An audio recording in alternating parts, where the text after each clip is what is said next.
Ya, ini yang dinantikan selama 6 hingga 7 bulan terakhir. Wow. Bagaimanakah vonis ya kan terhadap Sambo CS, betul kan? Jalan panjang ya. Jalan panjang dan juga berliku dan penuh drama lika-liku. Nah, kalau gitu pemirsa kita akan coba bahas mengenai hal ini. Apa yang kemudian kemungkinan yang bisa terjadi Ya.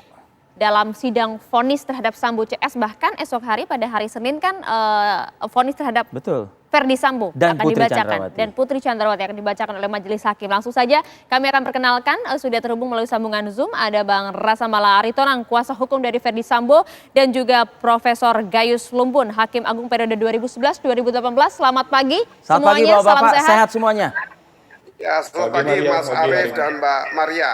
Baik, terima kasih Prof. Terima kasih, Gayus Prof. menyempatkan pagi ini dan juga Bang Bang Rasamala. Rasamala. Saya pertama ke Bang Rasamala. Bang Rasamala, klien Anda besok akan dijatuhi vonis oleh Majelis Hakim Pengadilan Negeri Jakarta Selatan. Bagaimana persiapan yang bersangkutan sendiri, terdakwa dan juga tim advokasi? Ya, kalau persiapan tidak ada persiapan khusus ya, hanya istirahat yang cukup, makan yang sehat supaya bisa mendengarkan putusan dengan baik gitu. Tetapi prinsipnya begini, memang proses ini kan pada akhirnya dari semua perdebatan yang terjadi antara penasihat hukum dengan jaksa penuntut umum, dengan menilai fakta-fakta dan bukti-bukti, pada akhirnya kita akan sampai pada agenda putusan ini untuk mengakhiri perdebatan tersebut. Jadi memang agenda ini adalah puncaknya dari semua proses tersebut. Nah, tentu harapannya, apalagi sekarang kita tahu semua tekanan begitu besar terhadap persidangan ini, di bagian akhir juga terhadap hakim dalam mempertimbangkan dan menyusun putusannya. Ada banyak pihak sekarang yang menekan untuk bagaimana supaya putusan ini dihukum seberat-beratnya, pokoknya yang paling berat tanpa memperdulikan, mempertimbangkan semua fakta dan bukti dari persidangan. Bahkan sudah disebut ini harus hukumannya mati begitu. Jadi ini dalam situasi yang betul-betul full pressure gitu. Jadi harapannya tentu dalam situasi yang demikian majelis hakim tetap bisa berdiri secara independen ya, secara independen dengan bersandar pada bukti dan tidak meninggalkan keadilan bagi terdakwa. Karena bagaimanapun putusan ini nanti akan menentukan perjalanan hidup terdakwa, Betul. juga keluarganya, juga anak-anaknya yang akan terdampak atas putusan ini. Jadi semua harus dipertimbangkan dengan baik, dengan adil.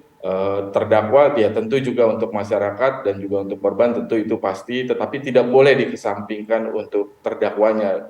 Ini karena tekanan begitu besar sekali ini. Betul. Dari kemarin ya henti-hentinya semua pihak untuk mencoba mempengaruhi bagaimana hakim untuk memutus terkait dengan hukuman pada terdakwa. Oke, Bang Rasamala, saya juga ingin tahu sebetulnya kan tentu kan sebagai tim advokat begitu dari atau tim kuasa hukum dari Ferdi Sambo dan Putri Chandrawati, tentu kan intens ya komunikasi, koordinasi, dan apa sebetulnya kondisi kejiwaan dua terdakwa saat ini mungkin dari hasil komunikasi koordinasi Anda dengan Ferdi klien Sambo Anda dan Putri Chandrawati.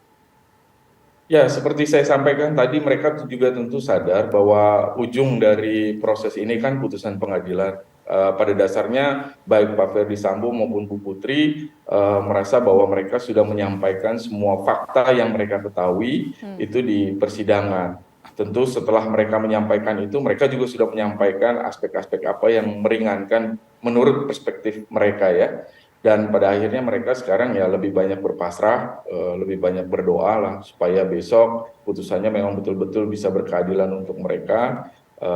Mereka lebih banyak berserah sekarang kepada Tuhan, juga tentu kepada dengan harapan yang tadi saya sampaikan kepada majelis hakim supaya bisa independen dan tetap mempertimbangkan keadilan bagi mereka. Ya. Itu sih secara prinsip. Artinya secara mental, secara fisik sudah siap ya untuk hadir di persidangan berdasarkan vonis esok hari klien Anda? Harus siap ya. Ini bukan siap tidak siap, ini harus siap. Karena memang inilah ujungnya nanti. Walaupun nanti tentu dari putusan itu kita bisa mempelajari dan melihat tentu mereka berdua masih punya hak-hak juga untuk proses hukum yang lain ya. Itu. Iya, Prof Gayus tadi kalau kita lihat, kita dengar juga Bang Rasamala sampaikan di luar sana banyak sekali kemudian yang menyatakan begitu ya, harapan-harapan di luar sana yang menyatakan bahwa harus dihukum seberat-beratnya, hukuman mati kalau bisa, sedangkan kan sebagai majelis hakim ini kan tentu dalam menentukan vonis itu kan harus melihat berbagai fakta, meramu fakta-fakta yang ada di persidangan, bahkan juga mempertimbangkan segala aspek segala pihak. Nah, apa yang kemudian bisa menjadi pertimbangan penting bagi majelis hakim nanti dalam menentukan vonisnya diterpa dengan berbagai pandangan di luar sana? Semua pihak tuh tahu dan menyadari bahwa hakim itu dalam memutus sebuah perkara itu dengan mempertimbangkan 3 hal paling tidak ya, apalagi kalau mantan hakim agung, mantan hakim itu tahu semestinya bahwa hakim itu mempunyai independensi yang wajib untuk tidak dipengaruhi bentuk apapun ya. Kebenaran yang sifatnya yuridis, sosiologis, kemudian filosofis. Nah, secara sosiologis ini memang kebenarannya sudah bercampur aduk. Jangankan yang bersangkutan, saya sebagai orang yang pengamat yang tidak keterkaitan apapun memberikan pendapat saya yang secara apa yang saya pahami dan saya alami itu juga mendapat penistaan ya. Saya sering mengatakan saya tidak terpengaruh dengan bentuk apapun dari mereka, menyalahkan saya, merendahkan saya, itu saya tidak masalah. Nah, ini terjadi. Dan kalau ini dilakukan dalam bentuk aliansi pakar pidana ya, aliansi ada mantan hakim agungnya di situ dan berbagai status guru besar dan para pakar menyebut dirinya aliansi dari amicus curiae. Amicus curiae ini terjemahan dalam bahasa Latin itu artinya sahabat pengadilan. Apakah boleh orang bersahabat dengan pengadilan? Apa tidak dibiarkan independen saja? Kalau ada sahabat pengadilan, ada musuh pengadilan berarti. Ini kan sesuatu kesalahan fatal. Ya, sebut saja sebenarnya social justice kan lebih tepat itu. Jangan pakai bahasa kuno yang mungkin di zaman itu boleh. Di zaman masih House of Lords di Eropa Barat itu memang kerajaan, keluarga kerajaan yang mempengaruhi pasar, yang mengecek apakah pajak terlalu tinggi apa tidak. Timbullah istilah amicus curiae. Nah, ini kan apa pakar itu benar? Ada pakar ngawur-ngawur. Dia menyebut di buku ini, saya nggak tahu, saya salah dengar mungkin. Buku Van Houten, ya saya temu coklat-coklat aja di situ, halaman sekian. Nah, ahli kok menyebut-nyebut seperti itu, yang ahli itu juga menyebut sebagai amicus curiae. Nah, ini kan sudah salah. Sejak tahun 64 ya, tepatnya di undang-undang tentang pokok-pokok kesan kehakiman nomor 19 undang-undang itu tahun 1964 di pasal 19 itu memang tidak bebas hakim. Hakim itu boleh dipengaruhi oleh kekuasaan ya demi kelancaran pembangunan negara katanya, itu pasal 19 itu. Tapi pada tahun berikutnya terutama tahun 70 dicabut pasal itu, diganti dengan independensi hakim sampai sekarang di Undang-Undang 48 2009 itu jelas tidak ada lagi itu. Nah, mungkin di zaman itu diungkap sekarang. Kan ini keblinger yang luar biasa. Ada hakim agungnya di situ mantan. Tidak ingat bahwa peradilan itu harus independen, tidak boleh dipengaruhi dengan bentuk apapun. Dan kita percaya itu terhadap majelis hakim ya, Prof Gayus ya. Jelas dong.